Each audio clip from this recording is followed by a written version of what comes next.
dan juga seluruh jawatan kuasa dan jawatan kuasa Muslimah Masjid Asy-Syakirin, juga kameraman kita yang sentiasa beribadah untuk memanjangkan cerita ini ataupun kisah ini ataupun bahan ini untuk dijadikan tontonan orang yang lebih ramai. Mudah-mudahan kita memungut lebih banyak pahala, dijadikan bekal, kerana satu daripada bekal yang Allah tuntut ialah meninggalkan amalan-amalan ataupun kita kata pengajaran-pengajaran yang memberi faedah kepada umat. Itu sebahagian daripada tanda atau sebahagian daripada proses untuk kita mendapat pahala yang berterusan, insya-Allah. Jadi buatlah apa saja kebaikan, apa saja kebaikan. Okey, kata itu kita kata kalau yang tak pandai buat kuih yang mahal-mahal besar-besar tu, buat kerepek aja itu pun sudah sangat mahal. Selagi ada yang boleh masuk ke mulut hamba Allah, selagi kita kata mampu untuk menjadi sebahagian daripada pemudah kehidupan, itu juga adalah ibadah. Jadi sekali lagi kalau bercakap tentang ibadah, bukan masjid, bukan sejadah sahaja, bukan puasa, bukan zakat, bukan solat sunat sahaja. Sebab itu kadang-kadang konsep ibadah kita ni atau kebaikan-kebaikan ini kadang-kadang kita hadkan untuk jadi sebahagiannya, nak zikirnya, nak duduknya, sejadahnya, solat sajudnya, solat duhanya dan sebagainya. Sebenarnya konsep ibadah, aku jadikan manusia dan jin untuk, aku ciptakan jin dan manusia tidak ada tugas lain selain beribadah. Ini Allah bagi tahu kita. Apa maksud beribadah? Buat semua yang baik. Baik di mata Allah, baik di mata Rasulullah dan baik di mata umat. Itu ibadahlah tu. Sebab itu senyum sahaja, susun kasut kat luar tu saja, itu sudah ibadah. Artinya sekali lagi jangan sampai kita kuntang ibadah. Kuntang buat baik.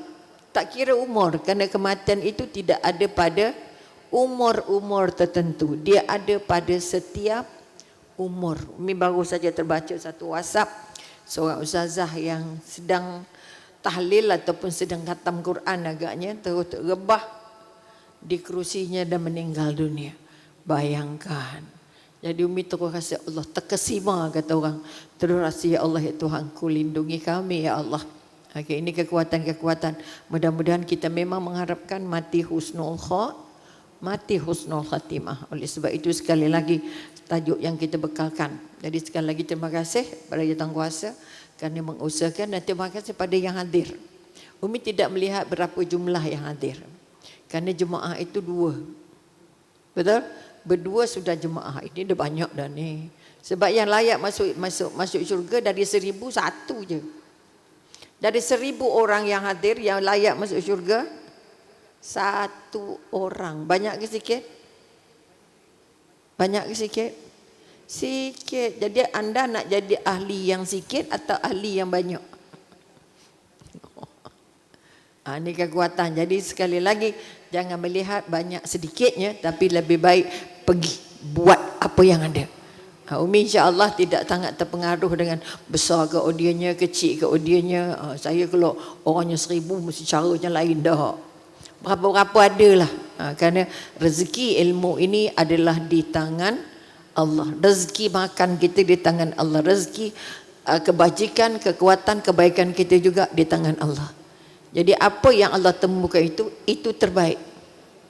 Okay? Sebab kita kata rezeki-rezeki kita, bukan kita yang pegang. Ada satu kes seorang yang jatuh ke laut. Jatuh ke laut, akhirnya dapat diselamatkan. Dan dia naik ke atas. Dapat diselamatkan, naik ke atas, sampai ke atas, dia minta air je. Bagilah saya segelas air. Okay. Baik saja minum, dia tergelincir balik, jatuh balik dan terus mati. Maknanya rezeki terakhir dia apa? Segelas air. Allah nak bagi juga bagi perhabis. Dah jatuh tu ambil, naik, kemudian turun balik, jatuh balik. Nak menunjukkan bahawa Allah tidak akan matikan kita selagi bekal rezeki kita belum habis. Sebab itu malaikat maut datang, tengok kita 3 kali sehari, nak tengok bekal kita banyak lagi ke sikit lagi dah. Dia tak kira umur. Okay? Ada umur panjang tapi bekalnya besar. Kami jumpa seorang yang sudah berumur 94 tahun. Anaknya kata apa, dia dah 40 tahun makan duit pencen. Maknanya sehat lah agaknya. Ini kekuatan.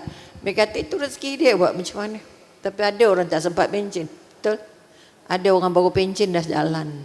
Jadi yang pencen-pencen jangan rasa dia apa, nak cepat mati ke nak lambat mati.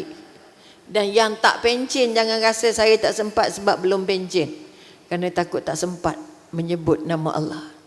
Oleh itu, sebab itu pada Umi sekali lagi, mendatangi rumah Allah bermakna anda berjinak-jinak untuk merasa mendapat perhatian dari Allah. Kita mati-matian nak cari perhatian dari manusia, tapi kita tidak berusaha sungguh-sungguh untuk dapat perhatiannya Allah. Jadi sebab itu sekali lagi, apa yang puan-puan buat, apa yang kita buat, apa yang kita pakai, apa yang kita cakap, semuanya bertujuan untuk mendapat perhatian Allah, bukan perhatian manusia. Orang tak kisah kita tak apa, orang tak puji kita tak apa, orang tak sanjung kita tak apa, orang tak sambut kita tak apa. Yang penting nanti Allah sambut, yang penting Allah kenal, yang penting Allah redha, yang penting Allah nampak kita. Allah nampak ke tak nampak? Allah tengok kita 24 jam. Sebab Allah dah janji, aku tak tidur, aku tak letih, aku tak penat, aku tak pernah rehat dari menjaga makhluk tercinta. Kita ini makhluk yang paling dicintai Allah. Okey, jadi oleh kerana kita adalah makhluk paling dicintai Allah, sayangnya kita pula tak rasa. Tak rasa dicintai Allah dan tak merasa aku ni cinta Allah kedok. Kalau di dunia kita mabuk tengok orang, kita berkenan ke orang tu, tapi orang tu tak berkenan kita, apa rasa? Rasa macam mana? Kalau dia muda remaja lah kita kata, kalau yang belum nikah, ya Allah kita berkenannya kat dia, tapi dia tak berkenan kita. Nampak? Kalau suami tak kisah isteri, sedih. Walaupun dah jadi suami. Sebab kita mencari perhatian manusia. Jadi lajat tolong bangun kekuatan. Tajuk kita apa? Kemana safar kita? Safar maknanya apa? Kita di bulan safar. Safar maknanya perjalanan, pengembaraan. Jadi safar bermakna kita setiap hari dalam proses jadi pengembara. Kita ni melancong kok. Dari rumah ke masjid melancong kok. Belum tentu balik kok. Ya, belum tentu balik, belum tentu selamat, betul? Belum tentu bahagia. Okey, ini kekuatan-kekuatan. Maka bila kami kata safar, ke mana safar kita? Ke mana perjalanan yang sedang kita tunggu? Yang kita cari sekarang ini, sebab itu yang kita kejar sekarang ini, yang kita tuju sekarang ini, nak jadi apa? Gak-gak lah. Nak jadi ahli syurga. Oh, sedap jawapan. Okay, nak jadi ahli syurga. Ahli syurga di mana? Di sini ke di sana? Di sana. Ya Allahu Akbar. Kenapa yang di sana tidak di sini? Ini kekuatan. Kalau kamu tak jumpa syurga di sini, kamu tak jumpa syurga di sana. Hati-hati. Sebab itu kita nak jadi orang yang paling sabar, paling tenang, paling tenteram. Kembalilah kamu wahai jiwa-jiwa yang tenang, bukan jiwa yang kelang kabut. Yang tenang orang yang sudah dapat syurga. Apa syurga di dunia yang kita nak?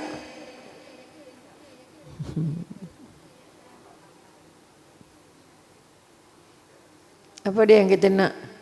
Saya akan dapat ini, jadi saya rasa macam syurga. Apa dia yang kita dapat? Kalau berjalan nak jumpa apa, kita jumpa bahagia? Agak-agak lah.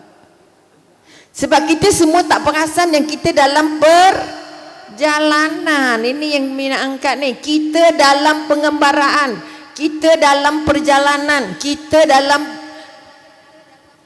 wisata, kata orang Indonesia. Melancong. Tapi kita rasa ini kita punya, ini tempat kita, di rumah kita ini. Oh, kita belaka. Perjalanan hidup kita ini adalah pelancongan. Adalah pengembaraan, adalah perjalanan. Jadi kalau berjalan kita nak bawa apa? Duit. Okey. Selain duit, bekalan lagi. Ilmu lagi. Cakap loh, bukan rugi pun. Dapat pahala dong. Kenapa tak ada dapat pahala free? Salah mendapat pahala, betul lagi dapat pahala. Kalau salah kita dapat dibetulkan, kalau tidak sampai sudah salah. Sebab itu Nabi kalau bercakap, kalau berkuliah mesti nanya. Kamu nak apa? Kamu tahu tak ada benda ini? Kamu gini tak? Semua tanya. Sebab dia nak orangnya berfikir. Supaya kalau jawapan tu salah, itu tak tepat tu. Kita sebenarnya begini. Kalau tak jawab, akhirnya sesat sampai ke sudah. Itu tujuannya, bukan tanya-tanya nak buang masa dah. Jelas? Pertama kita kena faham, hidup ini pengembaraan, hidup ini perantauan, hidup ini bersafar, hidup ini tak duduk diam. Tak ada duduk seketun, itu tak ada. Okey?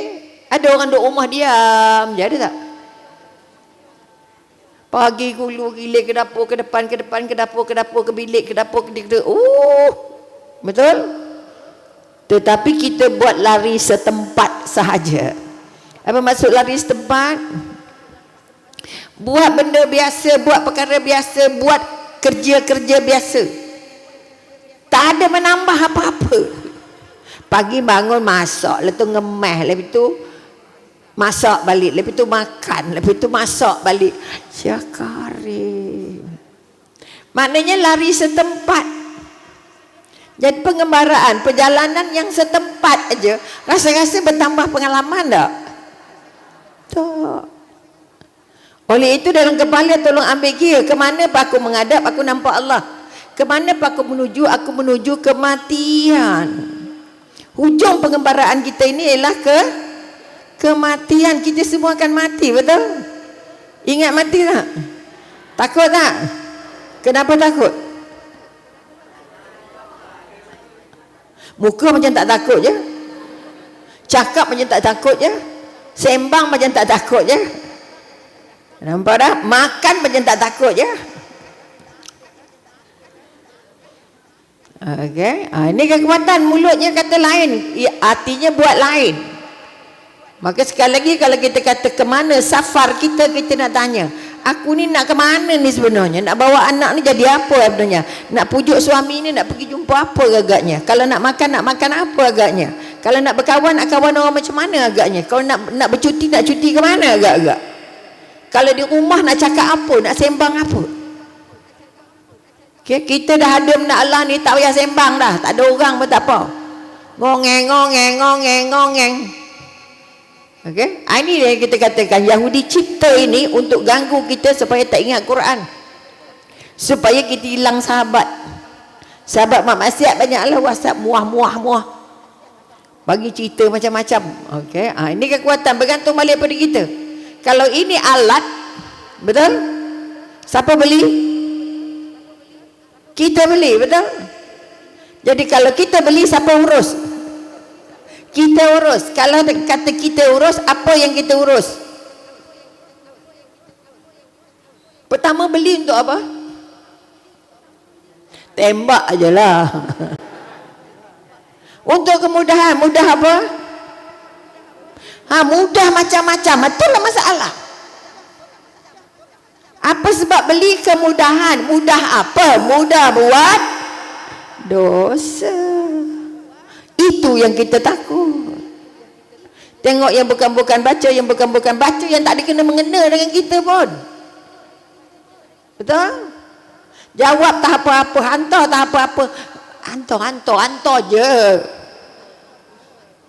Tahian tak tidak, hantar je.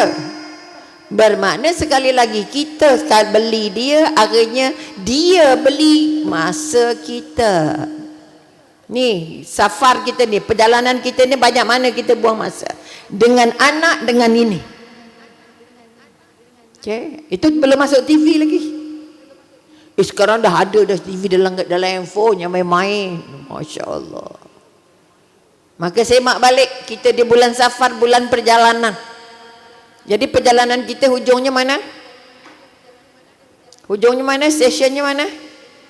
Mati. Kubur. Ingat kubur tak?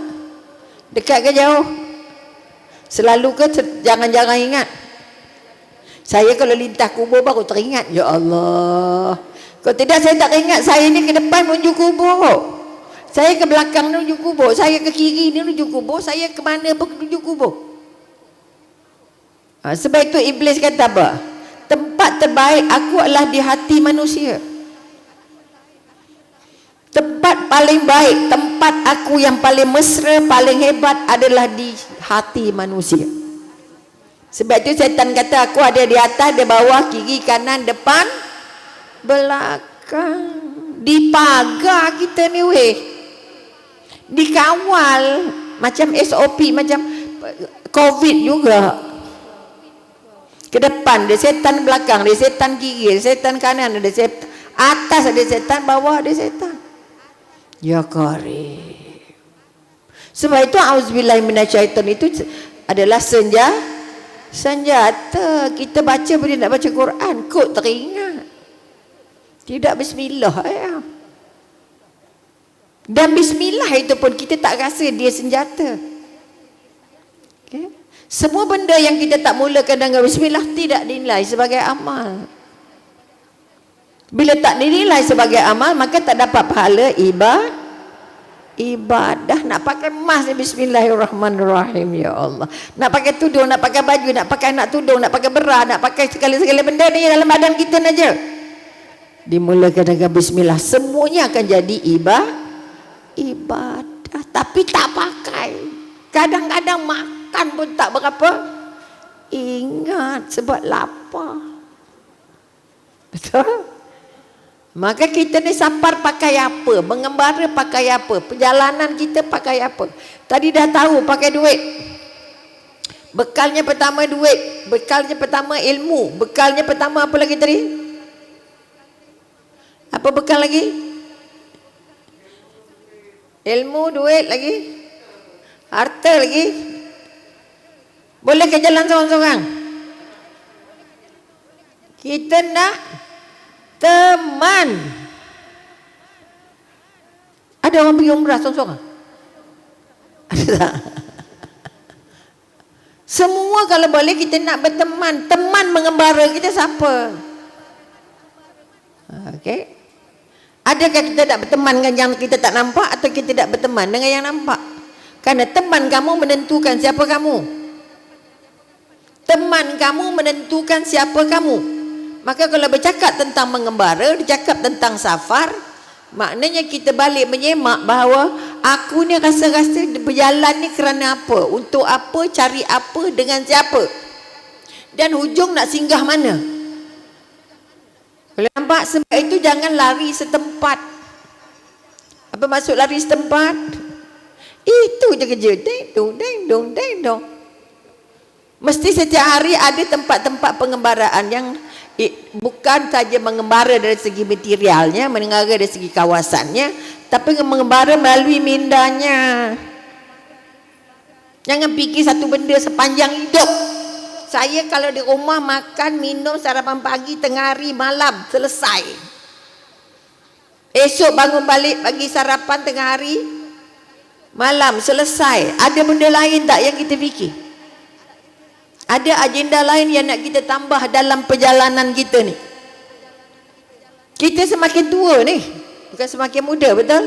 Tapi mati tidak semestinya di peringkat tu tua. Maknanya kita kata COVID-19 sudah menjelaskan kepada kita. COVID sudah memberi petunjuk pada kita siapa orang yang mati? Orang muda ke orang tua? Orang muda. Orang tua setelah 6 bulan dia vaksin, maka dia mula nampak contoh. Orang muda, orang tua banyak mati mengejut. Mati tiba-tiba. Jadi kita ni antara tua dengan muda. Siapa orang muda kat tangan? Tak ada yang muda, semua tua belaka. Allahu akbar. Tanda ngaku muda. Kerana apa umur yang menentukan muda? Apa umur yang menentukan kematian? Tak ada. Betul?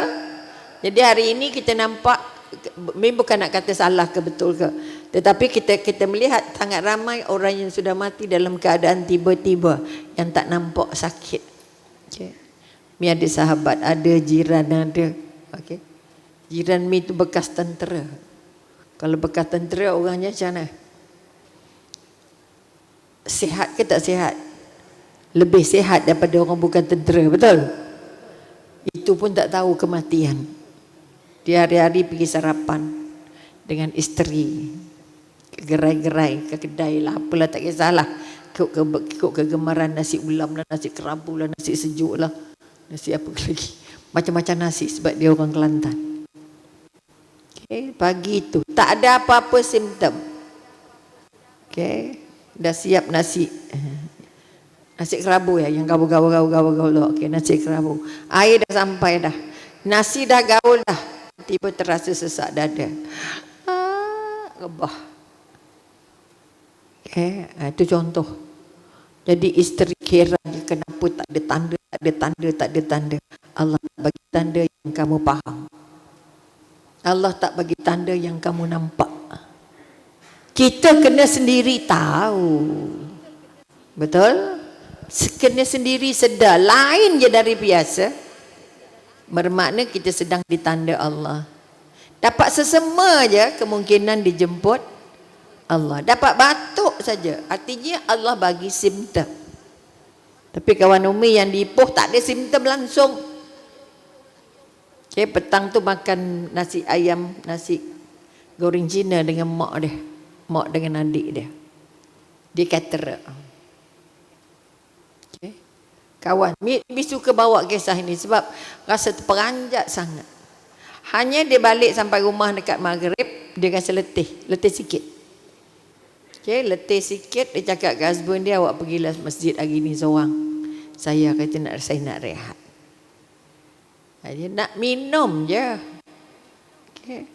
Tapi sayangnya rezekinya dah berhenti. Nak minum tersedak. Dia minta pembantu buat air bagi dia nak minum. Minum tersedak jalan.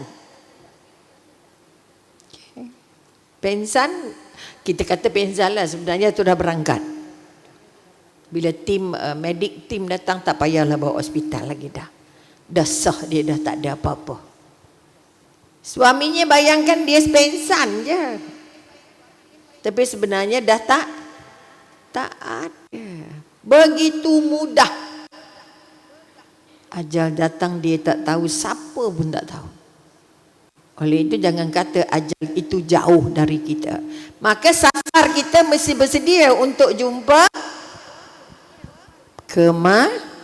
kematian. Apa nak buat? Di mana pun, itu Nabi pesan kata-kata apa? Bertakwalah kepada Allah di mana pun kamu berada. Kau dapat mati di masjid, oh bahagianya, tempat terbaik, betul? Tapi kalau datang niatnya tak baik, letih lagi. Sebab itu orang yang mudah matinya, mengejut matinya, ada kebaikan, ada kesulitan. Dengan orang yang mati sakit kemudian meninggal. Kerana dalam proses sakit dia sempat taubat. Kita tengah sihat ni tak perasan taubat tu penting ke tidak? Okey, tak apa, sihat ikut. Okey, kita terlupa yang kita buat salah setiap masa. Datang masjid tengok baju orang, tengok tudung orang, tengok beg orang. Ya Allah, tengok macam-macam. Perut pula ngok-ngak. Betul? Kita tak bercakap tapi perutnya bercakap sebab matanya bercakap. Sebab itu tengok orang dengan mata putih. Tengok orang dengan hati putih. Boleh nampak apa maksud hati putih? Tidak ada sebarang buruk sangka. Orang ni tak pernah ada lah. Dari mana ya? Tak pernah datang. Ya Karim. Dia pernah ke tak pernah, yang kau nak analisa apa saya apa? Okay. Kemarin di sebuah majlis seorang hamba Allah bertanya. Tapi soalannya itu soalan yang tidak bertujuan untuk dapat tahu. Kita tahulah soalan itu nak terkejar kita ke, nak uji kita ke, atau dia memang nak tahu. Okay. So mereka tertangguhkan, saya akan jawab contohnya. Tapi masa habis tu penganjur kata apa? Dia tak pernah datang lah. Baik sangka ke buruk sangka? Tak pernah datang sebelum ni. Maknanya dia sudah dapat hidayah. Nak datang. Tujuan dia yang kita nak baca pasal apa? Nampak tak? Ini contoh-contoh. Datang majlis ilmu, tapi yang datangnya dalam keadaan yang terbungkus kotor. Okay, hatinya, matanya. Sebab itu tengok orang, tengok wajahnya. InsyaAllah, Assalamualaikum. Namanya siapa ya? Doakan saya, minta maaf banyak. Kadang kita tertengok. Okay, sebab itu mata ini kita kata panahnya iblis. Iblis guna mata dia untuk collect banyak-banyaknya dosa. Sebanyak-banyak. Sebab itu kalau boleh tak payah tengok orang. Tak payah tengok orang, duduk dah tu longkang pula. Maka tengok orang dengan niat baik. Tak kira dia pakai apa, tak kira dia hias apa, tak kira dia bawa beg apa, tak kira dia baju fashion apa. Tak payah fikir. Kerana perjalanan kita ni tak tahu ujungnya bila. Kita sempat lagi tak jumpa dia. Maka kita kata kekuatan yang nak diangkat, okay? Apa yang kita kena faham, hidup ni sebenarnya apa? Nak buat apa, nak cari apa? Okay? Kalau saya tanya puan-puan, nak cari apa katanya puan dalam hidup puan? Tembak aje lah, hukum gantung pun. Bukan nak pergi potong gaji ke apakah. Bukan nak kata pandai tak pandai ke, saja je. Agak-agak nak cari apa? Buka lah, masuk sikit boleh dengar suara. Ada gigi ke tak ada gigi? Ada orang ada emas sebab dia tak ada gigi. Apa puan cari apa? Tu ada orang belakang jawab dah tu. Okay. Dalam kubur seorang-seorang yang tak ada siapa-siapa yang nak tolong kita. Jadi praktis dari sekarang. Kita nak masuk dalam tanah, nak tak? Jadi kalau ditanya, berbahagialah menjawab. Sebenarnya saya tak tahu. Salah ke betul? Betul. Dah tak ya buang masa. Puan cari apa puan? Tembak aje lah apa-apa pun. Keberkatan. Hebat dah. Berkat dari siapa? Dari Allah. Datangnya macam mana? Berkat tu datangnya dari mana? Dari niat. Sebab itu selalu pasang niatnya niat yang baik. Niat nombor 1. Berubah niat paling mudah. Okay. Sebab itu pergi pasar malam je macam-macam niat ada. Mula nak beli apa? Beli sayur, beli ikan. Balik-balik tak cukup jari. Apa sebab? Niatnya berubah. Kerana kita tak rasa niat tu mahal. Kita balik kampung nak jumpa siapa? Nak jumpa mak bapak, nak jumpa saudara. Kesudahnya balik pergi mana? Selagi ada pasar malam, pasar tani, pasar pagi, pasar petang, habis lawat semua. Okay. Kubur tak sempat juga pergi. Ini kata sebab kita tidak buat pasang niat. Balik pergi kubur. Itu nombor 1. Katalah sebab mak mi dengan ayah mi kuburnya di Perak. Balik Perak, apa sah nak balik? Nak pergi kubur. Jadikan itu jadi satu niat yang besar. Tak boleh buat lain selain sebelum pergi kubur. Itu contoh. Jadi sebab itu kita kata kelemahan kita nak cari tadi berkah, betul? Tapi beli kuih 10 jenis. Itu sedap ni sedap, tu sedap ni sedap. Loh. Dia ni kuihnya memang sedap, apa pun sedap. Tala semua. Ada lagi berkah tak? Balik rumah simpalan betis sejuk, dah kerah kemuntang.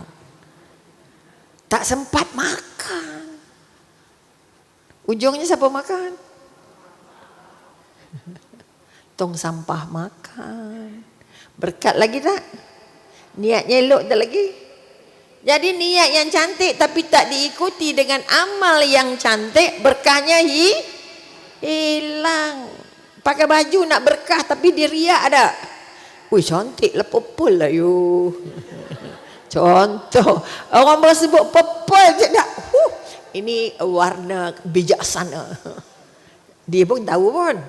Contoh. Artinya kita sangat mudah tergelincir dalam proses kita mengembara. Sebab itu dipesan oleh Profesor Hamka, kata apa? Dalam hidup ini, okay, kamu mesti ingat mati itu seperti kamu nak pergi Mekah. Kalau orang nak buat haji, apa dalam kepala dia? Dapat surat tabung haji, kamu boleh tunaikan haji. Tahun ini, apa yang dia buat kat orang-orang tu buat apa? Sepanjang hidupnya persiapannya untuk pergi haji. Jom kita melancong ke mana kak? Selalu pergi kalau bercuti ke mana? Kami tak bercuti. Artinya pergilah ke mana? Oh, kita ke Bali nak tak? Dekat je, kan mahal sangat pun. Betul? Tapi kita rasa nak pergi Bali itu ujungnya apa? Baru nak pergi Bali pagi petang cerita ke orang. Jadi Profesor Hamka kata apa? Kamu ingat mati macam kamu nak pergi Mekah. Bermakna orang yang nak mengerjakan haji pagi, petang, siang, malam, duitnya, usahanya, kesihatannya, ingatannya, bajunya, persiapannya, apa kita kata, visanya, pasportnya, semua cerita dalam hidup dia adalah haji. Nah, ini cara yang paling mudah untuk kita ingat mati. Sakit kepala boleh mati, Nabi pening kepala je. Semua Nabi demam panas. Demam panas akan diikuti dengan sakit kepala yang sangat tinggi. Okay, sebab itu para Nabi sakitnya 2 kali ganda. Kalau kita demam 38 dah demam dah. Okay, doktor kata okey ini nanti takut stroke. Makan ubat cepat. Para Nabi 2 kali ganda. Kalau kita 38, kalau Nabi berapa? 76 panasnya.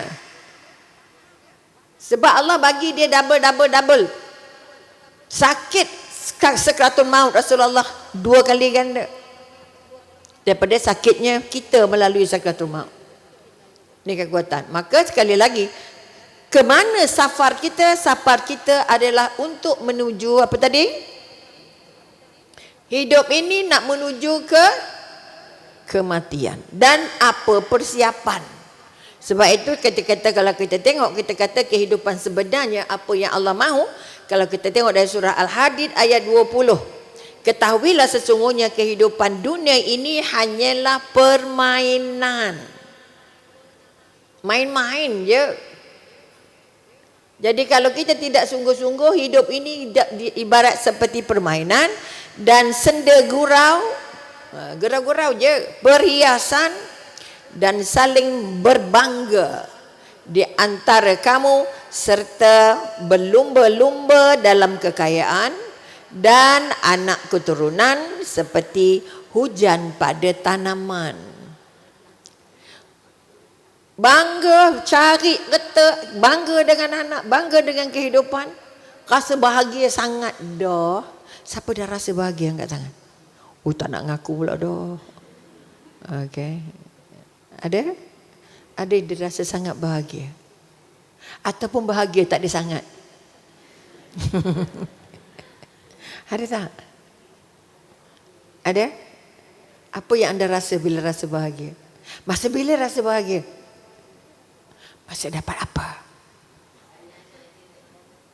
Anak-anak? Anak-anak ada depan mata. Masa itu anaknya umur berapa gak yang ada depan mata dan mendamaikan. Ketika umurnya berapa? Puluhan ke bawah. Kalau 20-an ke atas ada depan mata, bahagia tak lagi? Kamu bila nak kahwin? Kamu bila nak kahwin? Kamu jangan. Bahagia lagi tak? Umur anak 40, maknya bahagia lagi tak? Allah, tengok kehidupan anak pasang pasing. Kalau orang Perak kata pasang pasing, belum nampak ujung pangkal. Kita juga yang sakit perut. Weh. Betul?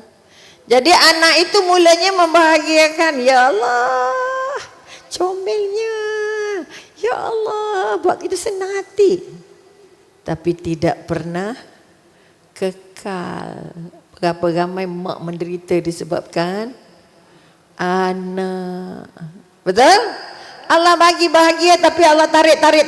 Akhirnya anda terus menderita. Hari ini anak yang tidak menjaga mak ayah sudah terlalu besar jumlahnya.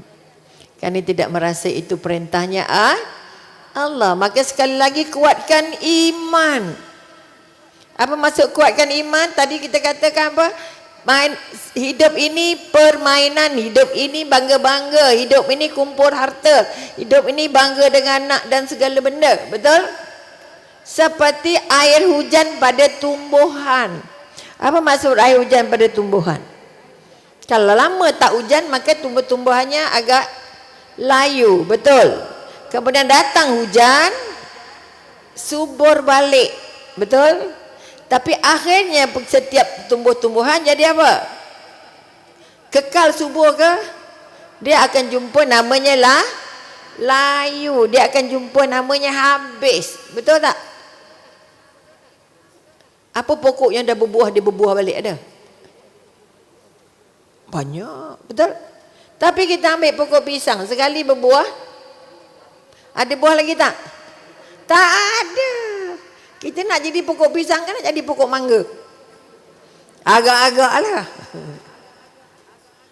Ibarat air dengan pokok.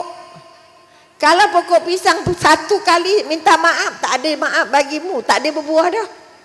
Sebab itu orang Melayu kata dia pisang tidak berbuah dua kali. Bermakna hidup kita tak ada 2 kali dong. Inilah sekali. Inilah perjalanan kita sekali. Rosak perjalanan ini, tak sempat nak repair dah.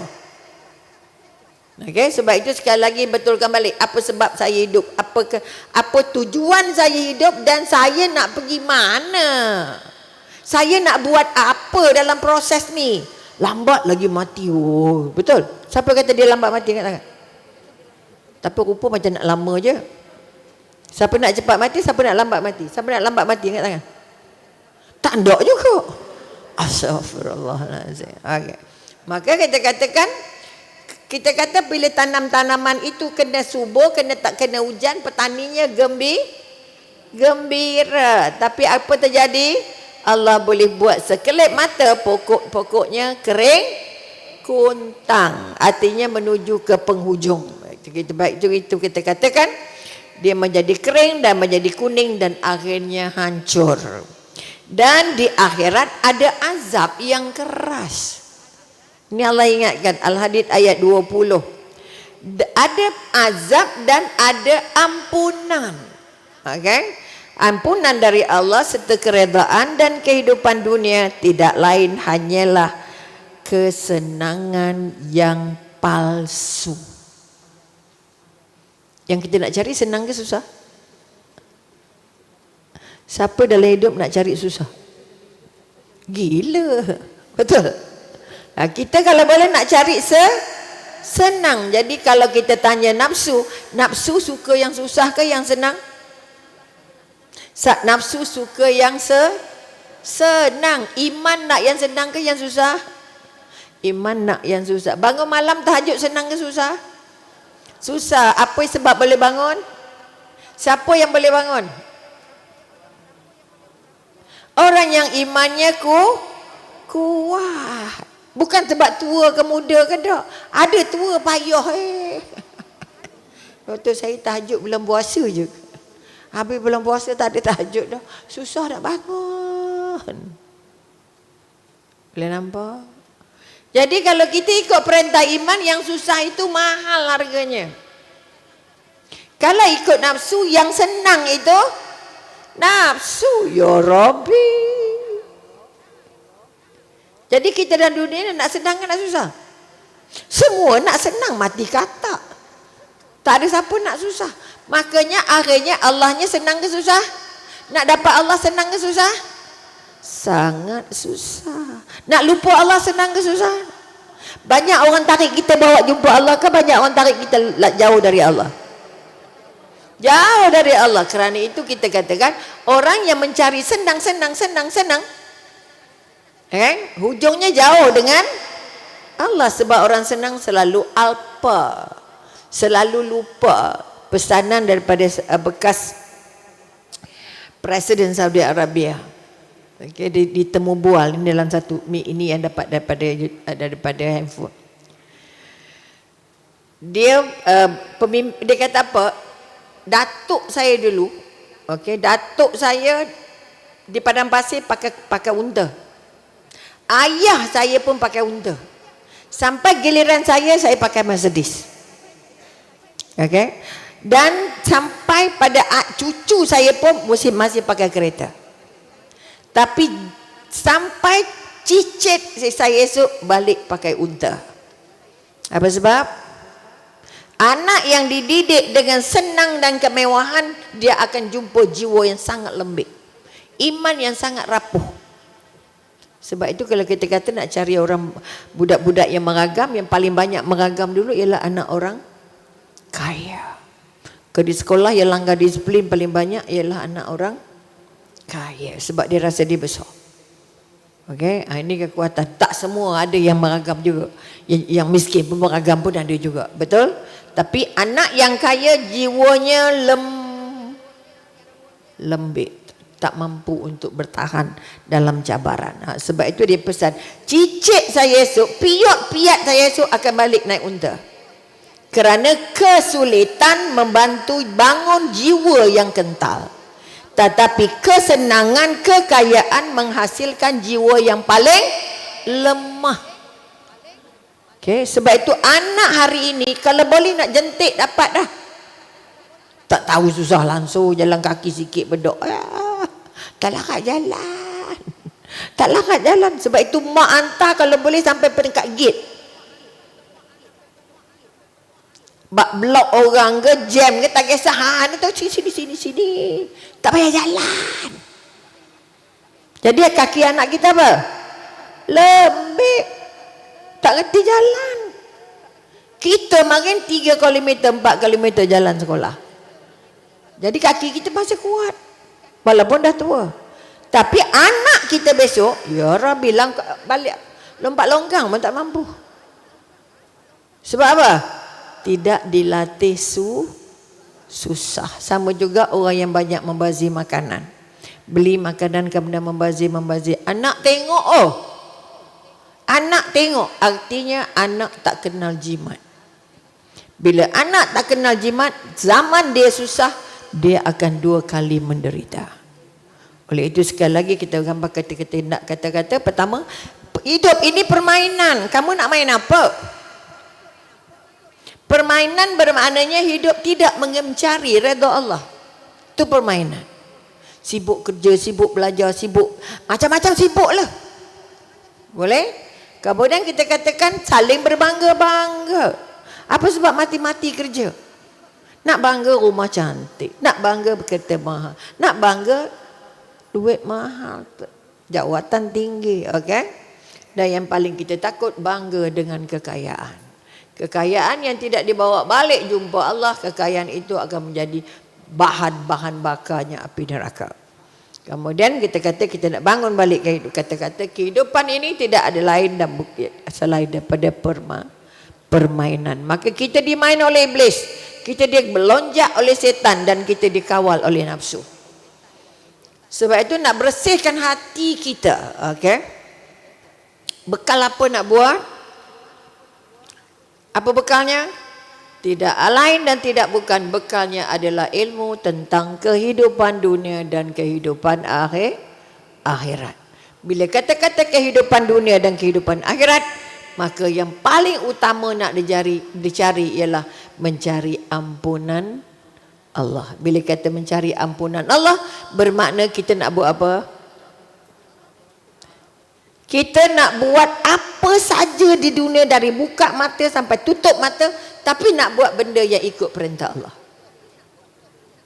Ikut Rasulullah.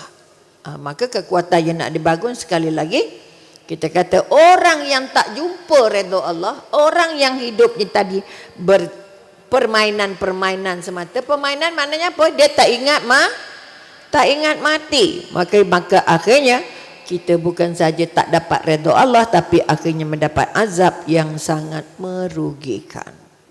Itu perjalanan yang kita nak angkat. Jadi dari sekarang, pagi nak buat apa, tengah hari nak buat apa, petang nak buat apa, malam nak buat apa, kena buat senarai. Bila aku nak solat, bila nak zikir, bila nak baca Quran, bila nak buat baik, bila nak tengok jiran sakit, bila nak tanam pokok, bila nak bersembang dengan anak. Hari ini, ini tak payah sembang. Anak boleh mati-matian seorang-seorang. Akhirnya mak tak pernah sembang, ayah tak pernah sembang. Itu masalah. Dia akan menjadi satu kerugian besar. Kerana apa? Akhirnya kita tidak menjalankan ibadah mengikut perintah-perintah Allah. Akhirnya kita tak ajar anak kita pun tentang perintah Allah. Jadi yang itu yang paling sakit. Maka akhirnya hubungan kita dengan Allah jadi sakit. Siapa rasa dia dengan Allah dekat angkat tangan? 1, 2 orang je. Yang lain tak nak angkat tangan, riak. Allahu Akbar. 3. Takut kita nak ngaku. Apa sebab takut? Kata riak. Ya Rabbi. Takut orang kata, tapi tak takut apa Allah kata. Berazamlah, ya Allah Tuanku, saya nak rasa dekat denganmu. Ini yang kita nak cari dalam safar kita. Apa yang aku nak buat supaya aku dapat dekat dengan Allah. Sebab kita nak mati tadi, betul? Nak mati dalam keadaan apa? Husnul khatimah, artinya orang yang mendapat redha Allah. Lepas itu, sebab itu kita kata ibadah, tadi Mina sebut, ibadah bukan atas jadah saja. Apa saja yang kita buat, asalkan ikut perintah Allah dan ikut perintah Rasulullah. Solat juga tak ada masalah. Bukanlah tak solat pula, tapi bukanlah zikir tasbih aja. Jadi kekuatan. Sebab itu kata, kalau kita ambil kira bahawa bila ulama kata apa, Imam Syafi'i kata apa, tasbih atau berzikir itu seperti ikan dengan air kita dengan Allah. Sebab Allah nak sangat kita sebut nama Allah. Ini kekuatan. Kemudian kita kata sentiasa menjadikan satu keperluan untuk menjalin hubungan dengan Allah. Menjalin hubungan bermakna apa? Apa kita buat? Kita buat kerana Allah. Apa kita nampak? Ya Allah, Alhamdulillah Allah tunjukkan ini. Apa yang kita jumpa? Syukur, Alhamdulillah Allah jumpakan aku begini. Boleh nampak? Maka menjalin hubungan dengan Allah. Kemudian kita kata menjalin hubungan baik dengan manusia. Ini yang paling letih. Kalau kita boleh buat hubungan dengan Allah tapi tak boleh buat hubungan dengan manusia, kosong lagi. Sebab itu hablum minallah dan minannas hablum minallah. Saya tak peduli orang, Datuk. Saya tahu hai saya je. Saya nak urus hai saya. Saya tak kisah siapa-siapa. Sampai orang sebelah pun tak kenal. Betul ke salah? Pakailah tudung lingkup sampai ke kaki pun. Tapi kalau tak kenal jiran, tak pernah tolong jiran, tak pernah campur dengan orang, kamu hilang hablum minannasnya. Jangan rasa bahagia tak jumpa orang. Jangan rasa bahagia tak tolong orang. Jangan rasa bahagia orang tak kenal kita. Jangan rasa bahagia kalau kita tak pernah datang ke jumpa siapa-siapa. Datanglah dengan niat saya nak berkenalan. Saya nak bina silaturahmi. Sebab apa? Mati kita tak ada orang, siapa nak tanam? Sebab itu kita kata tujuan hidup ialah membina hubungan dengan Allah dan membina hubungan dengan Manusia. Ada orang tak kisah orang. Oh jangan. Saya je doktor. Kamu nak mati esok anak boleh tanam ni. Okay? Ini kekuatan. Dan seterusnya kita katakan komunikasi yang baik ialah melarang. Bila kita kata komunikasi maknanya apa? Apa saja yang kita keluarkan dari lidah kita. Apa yang kita keluarkan dari kelakuan kita. Semuanya harus secucuk dengan apa yang Allah mahu. Sebab itu kita bukan dicipta sia-sia. Kita diciptakan bertujuan. Apa tujuan kita? Kita dicipta kerana kita ada tanggung jawab. Apa tanggungjawab kita? Apa tanggungjawab kita? Nak jadi hamba Allah. Nak jadi khalifah Allah. Nak jadi calon syurga Allah. 3 ni yang nak dipegang ni. Bukan sikit. Layak tak aku jadi hamba Allah? Hamba Allah tu yang baik, yang santun, yang pemurah, yang rajin, yang baik hati, yang jujur, yang ikhlas, yang tawakalnya tinggi, yang redanya tinggi. Dah siap ke belum? Dah ada ke belum perangai tu? Maka kita dijadikan kerana ada tanggungjawab. Okay, sebab itu surah Al-Mu'minun ayat 115 yang bermaksud, maka apakah kamu mengira bahawa sesungguhnya kami menciptakan kamu itu secara main-main sahaja? Adakah kamu dicampak ke dunia ini untuk saja-saja? Allah tanya balik. Okay? Dan bahawa tidak akan kamu akan pasti dikembalikan kepada kami. Allah hantar sini mesti Allah jemput balik. Betul? Ready atau tidak nak dijemput tu? Ni kekuatan yang harus ditanya dalam diri. Sebab itu kita kata tujuan hidup kita yang sebenar apa? Dan mereka tidaklah disuruh kecuali supaya menyembah Allah Tuhannya dan memurnikan ketaatan kepadanya dalam menjalankan agama yang lurus, dan supaya mereka mendirikan solat serta menunaikan zakat, dan yang demikian itulah agama yang lurus. Al-Bayyinah ayat 5. Artinya bila kata untuk jadi hamba Allah, bermakna kita hidup ini pusingannya menyentuh balik. Kita buat kerana apa? Kerana Allah. Nak cari apa? Redha Allah. Apa sebab buat? Perintah Allah. Jadi apa yang kita jumpa dalam perjalanan ini, kita dalam perjalanan ini. Okay, yang kita nak jumpa dalam perjalanan ini ialah bila kita kata kita yang menjadi makhluk paling mulia. Allah letak kita nombor 1 daripada makhluk-makhluk lain.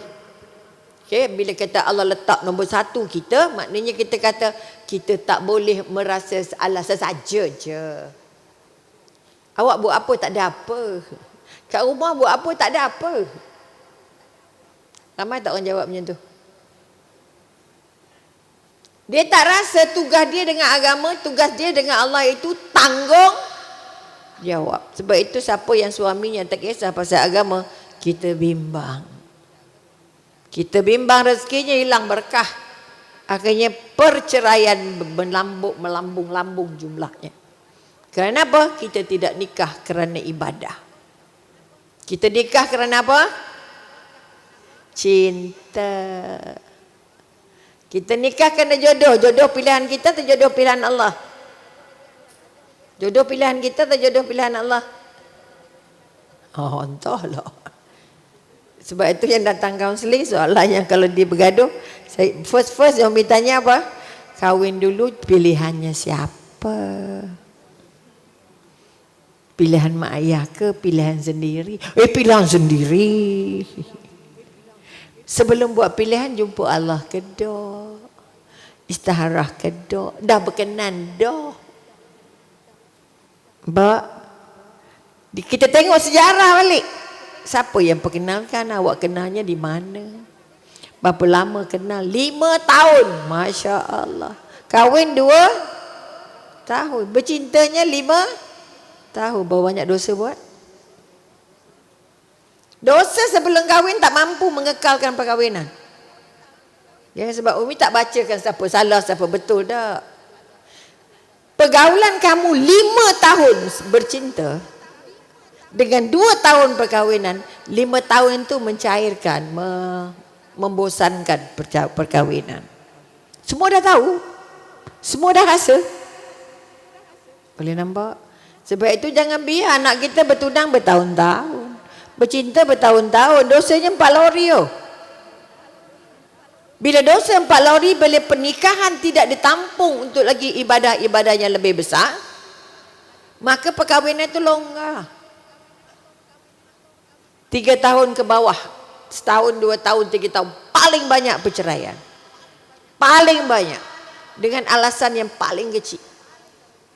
Okay, kerana dia tidak merasa perkahwinan ini hadiah dari Allah. Kita yang nak, kita yang kahwin, kita lebih bercerai, tak ada apa-apa pun. Ada orang bercerai 2-3 tahun tapi keluarga tak tahu. Balik raya pura-pura, tak letih. Macam-macam yang kita kata tak masuk akal, kita kata. Maka kekuatan seterusnya, apa yang kita nak, kita ambil, kita kata, kalau Yusuf Al-Qaradawi kata apa? Orang Islam harus bersikap redha. Redha maknanya apa? Terima tanpa syarat. Terima apa saja yang Allah bagi. Mampu atau tidak. Kalau hubungan tak rapat, dia tak jumpa. Kita tak sama dengan Nabi Musa. Macam mana Nabi Musa ada keyakinan yang paling kental dengan Allah? Nabi Musa, tahu cerita Nabi Bukit Tur Sina? Allah tegur Nabi Musa, panggil Nabi Musa naik ke Bukit Tur Sina. Akhirnya Nabi kata, aku nak tengok engkau. Apa terjadi pada Bukit Tur Sina? Pecah berkecah-kecah. Nabi Musanya pengsan 40 hari. Nak dapat keyakinan. Jadi kita tak payah tunggu Tur Sina lagi, dah tak ada Tur Sina nah. Okay. Kita tak dapat lagi tongkat Nabi Musa. Pek. Letak ke air jadi jalan. Apa sebab mampu? Kenapa Musa mampu bawa orang-orangnya? Bila melihat ada Fir'aun di belakang, depan ada laut. Ya Musa, betul ke kamu ni nak selamatkan kami ni? Betul ke panduan yang dibagi oleh Tuhan kamu ni? Kami dibawa ke sini. Kononnya nak selamat dari Fir'aun. Tapi Fir'aun ada di belakang dengan tenteranya. Di depan ada laut. Bergaduh pengikut Musa yang mengaku nak ikutkan. Pengikut Musa, tukang sihir semuanya masuk ke sebelah Nabi Musa. Kami dah tinggalkan Fir'aun. Kami nak ikut hang. Tapi hang bawa ke laut, mati juga kami. Okay. Fir'aun janjinya apa? Potong sebelah kanan ke tangan, potong sebelah tangan kaki. Potong silang. Bunuhnya. Lari ikut Nabi Musa. Kerana keyakinan pada Nabi Musa. Boleh nampak? Nak melihat keyakinan, tempalkan nipis. Kok kita macam mana kot? Alamak, duduk pun mati, jalan pun mati. Betul? Tapi Nabi Musa pernah tengok Bukit Tur Sina pecah. Nabi Musa kata, aku nak tengok hang macam mana rupa. Kalau bukit ini masih kekal, kamu akan nampak aku. Tapi kalau bukit ini pecah, okay, kamu tak nampak aku. Tapi keyakinannya mantap. Kita nak tunggu itu tak ada dah. Tongkat nak jadi air, pecahkan air tak ada dah. Tongkat nak jadi ular tak ada dah. Apa sebab Allah bagi kejadian-kejadian itu? Untuk membangun keyakinan. Kita yang ada ni banyak ke sikit keyakinan? Sikit sangat. Sebab kita tak akan Allah puji dalam bentuk yang begitu. Nabi Ibrahim, ya Allah, aku nak memuaskan hati aku supaya aku betul-betul jelas yang kau ni ada. Kau je boleh menghidupkan. Apa nak Allah cakap? Kamu ambil 4 ekor burung, kamu cincang dia, letak atas puncak gunung. Kemudian kau panggil dia balik. Hidup tak? Ya Allah. Baru keyakinan paling kental pada Nabi Ibrahim karena Allah masukkan keyakinan dalam bentuk depan mata. Boleh nampak? Keyakinan ini yang nak diwariskan pada kita. Kalau tidak, mana mungkin Nabi Musa dapat hantar anak kesayangan, isteri kesayangan ke Mekah. Tak ada orang, padang pasir. Kerana keyakinannya kepada Allah yang sangat kental. Ini yang kita nak pungut. Okay, susah sikit dah huru-hara dah. Okay, susah sikit je. Masih boleh makan. Tapi dah. Susahnya lebih banyak. Beratnya paling banyak. Okay. Kalau Nabi Ibrahim nak bercerai dengan isteri dan anak yang kesayangan. Umur 90 tahun baru dapat anak. Itu pun Allah suruh hantar. Bagaimana Allah nak memasukkan keyakinan. Jadi daripada burung tadi, yang dah bercincang letak atas puncak bukit, dipanggil balik, burungnya hidup. Ya Allah, Maha Agung Allah, Kau yang menghidupkan. Dah mati dah. Ini keyakinan yang tidak pernah tercabut seumur hidup. Sebab itu diuji dengan Namrud. Apa jadi Namrud? Nabi Musa Nabi Musa pula. Nabi Ibrahim dibakar. Kalau kita rasa-rasa ikut tak? Rasa-rasa nak tak? Tunggu tak ke? Dah. Tetapi keyakinan yang Allah letak pada Nabi Musa, Nabi Ibrahim. Wahai api, sejuklah kamu untuk Ibrahim. Datang masuk dalam runggun api. Nabi minta ke Allah bagi? Nabi Ibrahim minta ke Allah bagi? Allah bagi. Apa sebab Allah bagi? Kerana keyakinan tertinggi Allah akan selamat orang yang benar. Allah akan selamat orang yang berjuang kerana dia. Allah akan selamatkan orang yang cari redha Allah. Ni kekuatan yang nak diangkat. Okay. Kita tak dapat lagi cerita itu, tetapi ambillah itu. Bagaimana Allah nak bagi keyakinan itu pada kita. Kadang-kadang kita dibagilah peristiwa-peristiwa yang membuatkan kita rasa sangat yakin dengan Allah. Tapi ambillah juga kisah-kisah masa lalu. Bagaimana Allah meletakkan tunjang keyakinan kepada Nabi Ibrahim. Okay, sehingga dia sanggup buat apa saja, termasuk sembelih anak sendiri. Yang paling disayang, bukan ada anak lain dah. Okay. Maka keyakinan inilah yang nak kita tunjangkan ke dalam jiwa kita dalam proses perjalanan ini. Okay. Sebab itu kalau kita nak tunggu tosina pecah, nak tunggu tongkat, nak tunggu, tak ada dah. Itu untuk zaman Nabi Musa, itu untuk zaman umat Nabi Ibrahim. Tapi kita masih ada jurai keturunan dengan Nabi Ibrahim. Maka kalau Nabi Ibrahim dapat hidayah, dapat keyakinan, kita dapat ke tak dapat? Sebab itu Quran itu harus jadi sahabat paling baik yang difahami.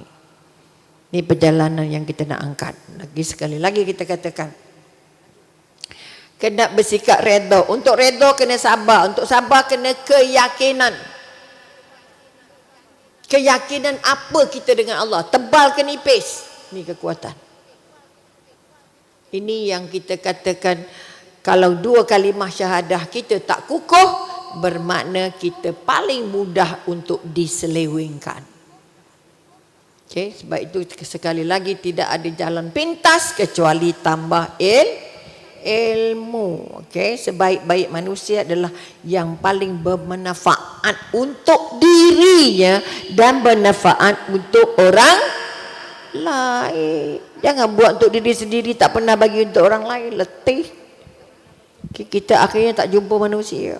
Baik untuk diri, baik untuk keluarga, dan baik juga untuk orang lain. Nah, ini kekuatan. Sebab itu tadi kita kata, Yusuf Qaradawi kata apa?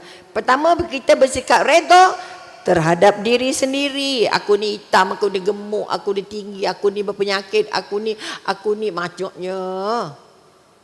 Akhirnya hilang sayang dengan diri sendiri. Okay? Ada tak orang macam tu? Tak kisahlah tudung macam mana, tak kisahlah baju macam mana, tak kisahlah rupa muka macam mana. Jangan. Ini hadiah dari Allah. Tolong jaga. Tolong jaga ni. Sebab itu nak makan je itu kena jaga. Allah sesuai ke tidak? Dan sebagainya. Termasuk jaga ibadah. Sebab kita datang untuk ibadah. Ibadah maknanya untuk buat baik. Jadi senaraikan, hari ni aku buat baik apa? Oh, aku bagi makan kucing. Hari ni aku buat baik apa? Aku sapu sampah kat depan rumah. Apa hari ni aku buat baik apa? Aku pergi masjid. Bagi tabung, isi tabung kat masjid. Itu semua kebaikan-kebaikan yang kita bukan diberi peluang pada semua orang. Okey, nak masuk duit tabung masjid. It's not easy. Kita nampak tabung, alamak aku ada sikit je. Cari yang paling kecil.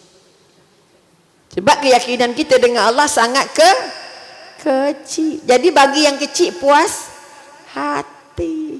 Sebab kita rasa duit tu duit kita. Bukan duit dari Allah. Ini keyakinan. Sebab itu kita muka kedekut banyak. Siapa pemurah angkat tangan? Siapa pemurah angkat tangan? Siapa kedekut angkat tangan? Kedekut hidup pemurah hidup. Masya Allah. Nak jadi apa? Okey. Nak masuk syurga tak? Pasti nak masuk neraka. Nampak tak? Tolong latih dirilah. Yakin bahawa saya berusaha, ya Allah, aku nak jadi manusia paling pemurah sampai aku mati. Pemurah dengan keluarga, pemurah dengan adik-beradik, pemurah dengan orang lain, pemurah dengan jiran, pemurah dengan siapa-siapa pun.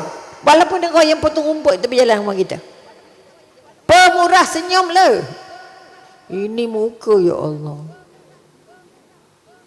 Pakai emas tak pakai emas, sama je masamnya. Kerana kita tak gembira dengan diri sendiri. Tolonglah bangunkan, tengok cermin sikit. Kenapa aku ni susah sangat nak senyum? Okay?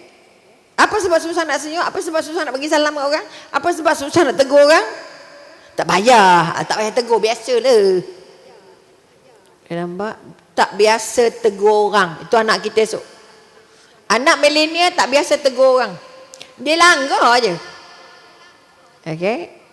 Kerana anak milenial sudah jarang bercakap dengan mak ayah. Apa lagi nak bercakap dengan jiran? Apa lagi dengan adik-beradik pun tak bercakap. Betul? Oleh itu sekali lagi mohon kekuatan, kata-kata pertama, tolong redha dengan diri sendiri. Apa pun penyakit yang anda ada. Siapa ada banyak penyakit kat tangan? Tak ngaku juga. Siapa sihat walafiat kat tangan? Tak ngaku juga. Tak tahulah saya sihat. Saya rasa macam sihat tapi tak berapa sihat. Allahu Akbar. Okay? Dia juga harus redha dengan alam. Alamak hujan. Ni sekarang musim hujan, ya Allah. Hujan je. Redha ke tak redha? Tak redha kita. Tak redha maknanya terputus hubungan dengan Allah. Boleh nampak? Kadang kita kata tak redha dengan hidup. Saya ni hidupnya begini, dah kecil, dah besar sampai tak jumpa senang. Siapa tak jumpa senang kata? Ya Allah. Bila tak redha dengan hidup, walaupun ada makan dan ada minum, bermakna kita tak redha. Tak redha tu putus hubungan dengan Allah. Yang penting kita kata redha dengan takdir. Apa sebab takdir? Kerana takdir itu sangat besar kuasanya. Takdir, maksud takdir? Apa saja yang kita jumpa dalam hidup, itu takdir. Apa saja. Jumpa senang, jumpa susah, sakit, suka tak suka, marah tak marah, jatuh, semua ni adalah takdir. Okay? Sebab itu kita kata kalau Allah bagi takdir, terima dulu baru berusaha. Kebanyakan yang datang kaunseling tak tahu tu kenapa saya kena cerai. Saya tak tahu kenapa suami saya curang. Saya tak tahu kenapa suami saya dera saya. Allahu Akbar. Kenapa suami saya tak nak bagi nafkah? Nak tanya siapa? Soalan tu nak tanya siapa? Tak boleh siapa-siapa jawab. Kecuali kita bertanya balik dengan Allah. Ya Allah, kamu jadikan aku jodohnya dengan dia. Kenapa dia tak kisah pasal anak-anak? Ya Allah, bantu ya Allah. Balik-balikkan hatinya ya Allah. Bacakan Yasin setiap hari. Betul? Kalau kata Yasin tu inti pada Al-Quran. Kalau inti paling besar, nyawa pada Al-Quran. Hantarlah kat dia. Walaupun dia sebelah kita. Kan dalam rumah. Dalam rumah mungkin hantar. Hantar. Paling sikit Fatihah. Tak payah. Muka macam badak sumbu. Sakit hati, stres. Lama-lama stroke. Baru padan muka. Betul? Masa sehat orang tak kisah. Masa stroke ingat orang kisah ke? Ampun tuanku. Oleh itu sekali lagi, akhir sekali dia kata apa? Redha dengan rezeki yang Allah kurniakan. Jangan mandi dengan orang. Ya Allah, dia pakai baju jubah RM100, dia pakai jubah RM30. Sama ke lain? Tujuannya apa? Tutup aurat. Tak kisahlah dia RM100, RM7, RM8 ke? 300, 400, okey tak? Kan untung sekali beli dapat 4. Kita tak, ya Allah murahnya. Lelong tak, RM4. 400. RM4 lagi lah takut lah. Contoh, betul? Kerana kita rasa ada prestige pada baju yang kita pakai. Nak ada sikit status. Ya Rabbi. Padahal tujuannya apa? Tutup aurat sahaja. Sampai terlekung lah. Macam-macam gaya terlekung. Tapi tujuannya apa? Nak tutup aurat, jumpa. Kadang terlekung saja buat riak dah. Maka perjalanan safar kita setiap hari bukan perjalanan yang diredai. Kalau kita tak benar-benar merasa bahawa aku hidup dan mati aku kerana Allah. Hidup dan mati aku kerana Allah. Oleh itu kita nak bertemu dengan apa? Temu dengan taubat. Apa sebab jumpa taubat ujungnya? Safar yang kita nak angkat adalah safar yang membawa kita menuju kepada mati husnul khotimah. Minta maaf banyak. Dah lebih 14 minit. Patutnya 10.30. Kita start 9.30 habis 10.30. Minta maaf banyak. Dah 10.45. Boleh sikit lagi. Maka kekuatan yang nak diangkat sekali lagi. Safar perjalanan kita ini harus membawa kita terus kepada yang namanya taubat. Apa sebab taubat? Kerana taubat merupakan jambatan-jambatan. Tak jumpa taubat, minta ampun, minta maaf. Taubat nak sikit ke nak banyak? Banyak. Nak setiap hari ke? Nak sebulan sekali? Bukan setiap hari, setiap saat. Istighfarnya setiap saat. Duduk tunggu penceramah ni dan perutnya istighfar. Boleh. Jom kita istighfar. Okey, istighfar sama-sama nak. Ini kekuatan yang nak dibangun. Maka sekali lagi tolong bangun kekuatan. Tolong buat baik. Tolong buat baik pertama dengan diri sendiri. Al-Isra ayat 7 Allah pesan apa? Jika kalian berbuat baik, buat baik dengan siapa pun, tadi kata apa, dengan manusia, dengan alam, dengan makhluk yang ada dalam dunia ini, dan dengan binatang apapun. Tadi pokok pun nak kena baik. Siapa yang tanam pokok biarkan kering. Jangan main-main pokok tuntut besok. Engkau tanam bunga tapi biar aku kering, pasal apa? Siapa nak jawab? Tak sempat dah doktor. Tak payah tanam, kau tak sempat. Boleh nampak? Pokok bertanggungjawab. Pokok tak berhenti untuk zikir. Kita yang sombong begak benjol. Macam kita hebat benar. Pada pokok tu non-stop sebab itu kau nak berteduh bawah pokok. Bukan teduh bawah perlindungan. Sebab pokok zikir kita dapat sikit. Ini kekuatan yang nak dibangun. Kalau kita buat baik, bermakna kita sedang berbuat baik kepada diri sendiri. Kita bagi ke orang bukan kita nak bantu orang. Tak. Kita bagi ke orang kerana kita nak bantu diri sendiri. Jadi pemurah. Tengok muka pemurah macam mana. Ini belum bagi duit, baru nak bagi senyum, pasal letih. Latihlah diri bagi senyum depan. Subhanallah, Masya Allah. Itu praktis tu untuk senyum. Saya zikir banyak pakai tasbih. Tek. Saya zikir pakai ni yang picit-picit tu. Pakailah apa pun tapi mukanya tak. Oh letih weh. Boleh nampak? Ada orang dah pegang beg dah. Memang nak balik dah pun. Maka sekali lagi. Dia dah kemas lah tu. Maka kekuatannya nak diangkat. Safar menuju Allah. Safar kita menuju kebaikan. Maka sekali lagi dalam hidup dari yang ada sekarang sampai kita mati sebenarnya kita sedang mengembara. Kita sedang mengembara. Ini yang Umi nak tanamkan dalam perut. Bila sedang mengembara jangan lari setempat. Balik ke depan kan, pegang ke depan Tak ada benda apa yang dia buat. Tak ada benda baru pun, tak ada tambahan pun. Tak ada niat kasi nak khatam Quran pun. Tak ada niat nak bagi orang masak, nak buat kuih, nak bagi orang sebelah dak. Buat apa bagi dia? Kan dapat apa? Kita selalu buat baik untuk kita dapat apa? Buat tolong dia dapat apa? Masya Allah. Depa tu kan ni kita tolong buat dapat apa? Jangan tanya dapat apa. Kita bukan bagi untuk tolong orang. Kita berbagi untuk tolong diri sendiri. Ini terbalik kong ni. Akhirnya bangga-bangga kita derma banyak. Kenapa? Nak tolong mangsa banjir. Nak tolong diri sendiri, nak buat baik untuk diri sendiri supaya Allah rakam kita betul ke pemurah? Supaya Allah terima ini ibadah yang ikhlas. Jangan ngaku-ngaku pemurah. Karena orang pertama masuk neraka adalah orang yang pemurah tapi riak. Habis juga. Oh, sebab salah nak bagi salah. Nanti kalau bagi riak pula. Akhirnya tak payah bagi. Betul? Jadi mudah-mudahan kita siap kali kita nak tanam dalam hati. Perjalanan aku dari pagi sampai tengah hari. Kita hidupnya lama ke sekejap? Kamu hidup hanya sekejap. Apa tandanya sekejap? Okay. Apa ayat yang dia kata bagi sekejap? Okay. Kalau Allah bagi tahu kita kata An-Naziah dia kata.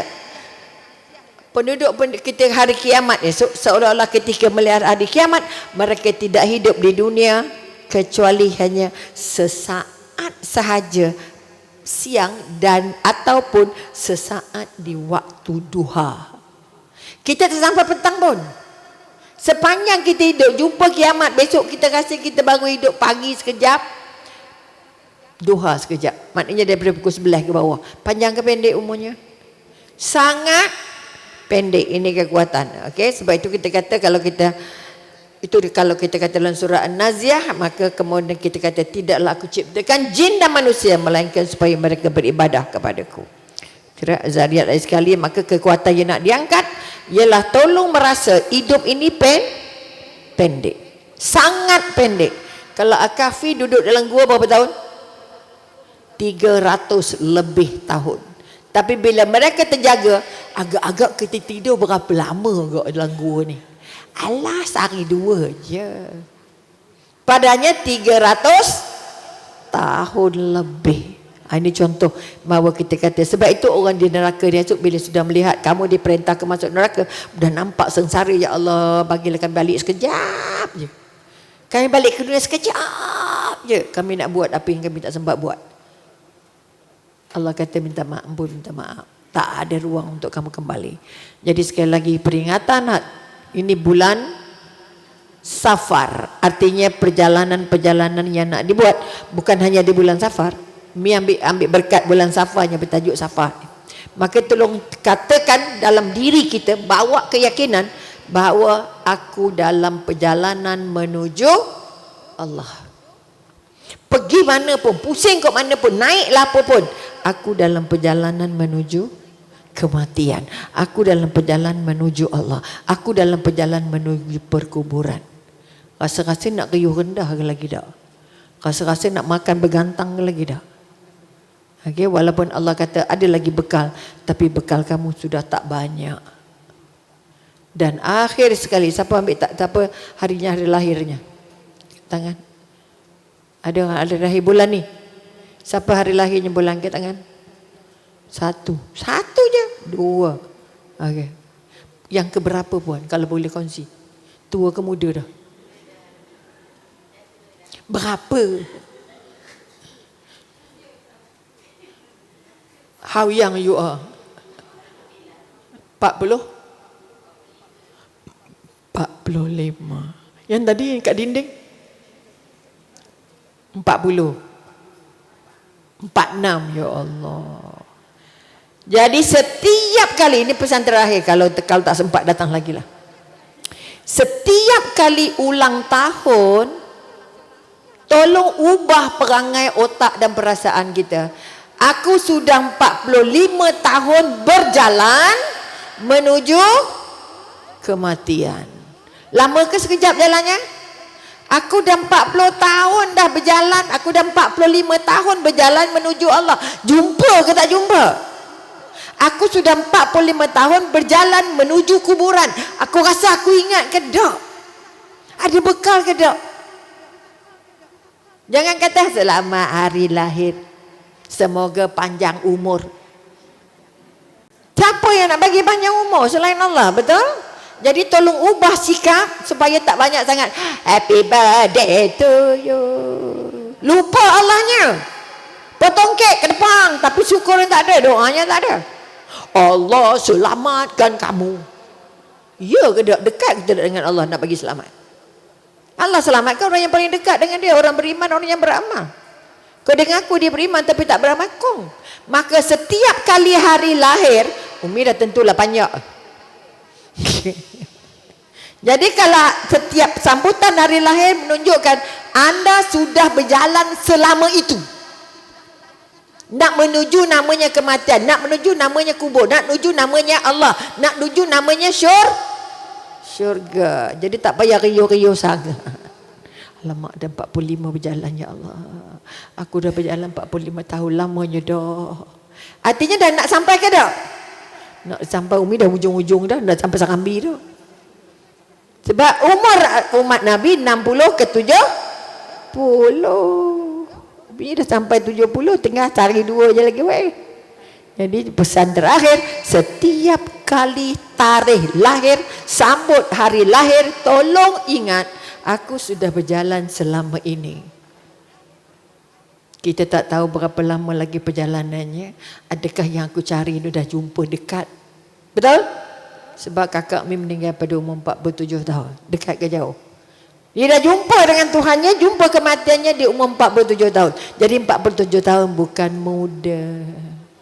20 tahun bukan muda.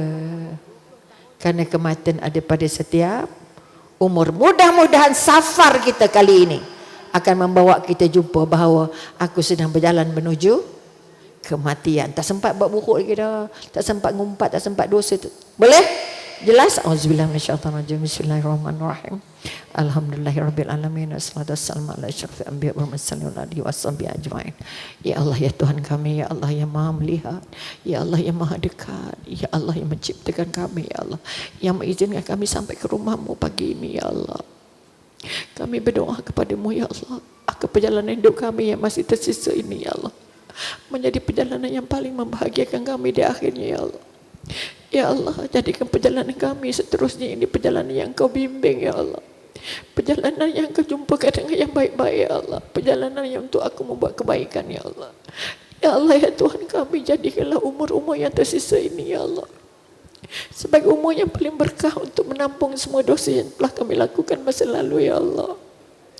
Ya Allah, ya Tuhan kami, bimbing kami supaya di umur ini kami tidak lagi dipesongkan oleh nafsu, tidak dipesongkan oleh syaitan, ya Allah.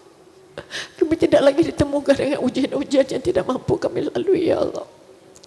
Ya Allah, ya Tuhan kami, jadikan umur-umur kami ini umur-umur yang Kau senang, ya Allah. Bukan umur-umur yang membazir, ya Allah. Bimbing kami, langkah kami, jaga niat kami, ya Allah. Jaga hubungan kami dengan keluarga kami, ya Allah. Betapapun singkatnya umur yang Kau hadiahkan, ya Allah, bagi kami kesempatan untuk buat baik dan ibadah, ya Allah. Bagi kami mengumpul sedikit pahala itu di bekal, ya Allah. Jadikan kami ada ruang untuk menuntut ilmu, ya Allah. Jadikanlah kami mampu untuk menunaikan tanggungjawab apa yang sudah kami belajar, ya Allah. Kami tidak belajar kerana-Mu, tapi kami belajar untuk melayakkan diri kami menjadi hamba-Mu, ya Allah. Oleh itu izinkan serta ilmu yang kami belajar untuk kami amalkan dalam amalan kami, ya Allah. Ya Allah, ya Tuhan kami, ampun dosa-dosa kami yang lalu. Ampun dosa kedua orang tua kami, ya Allah. Ampun dosa anak-anak kami, keluarga kami, sahabat kami, jiran kami, karya kami. Kerana setiap kali kami membuka mata, kami pasti terjebak dengan dosa, ya Allah. Oleh itu, ya Rabbi, bimbing kami untuk bertemunya namanya taubat, ya Allah. Jadikan setiap taubat kami itu taubat nasuha, ya Allah. Dan izinkan kami untuk masuk ke syurga-Mu. Dengan taubat-taubat kami ini terima, ya Allah. Rabbana hab lana min azwajina wa dzurriyyatina qurrata a'yun waj'alna lil muttaqina imama. Rabbana atina fid dunya hasanah wa fil akhirati hasanah wa qina adzabannar. Sallallahu ala sayyidina Muhammad wa ala alihi wa sahbihi wasallam. Alhamdulillahi rabbil alamin. Taqabbalallahu minkum minna wa minkum taqabbal ya karim.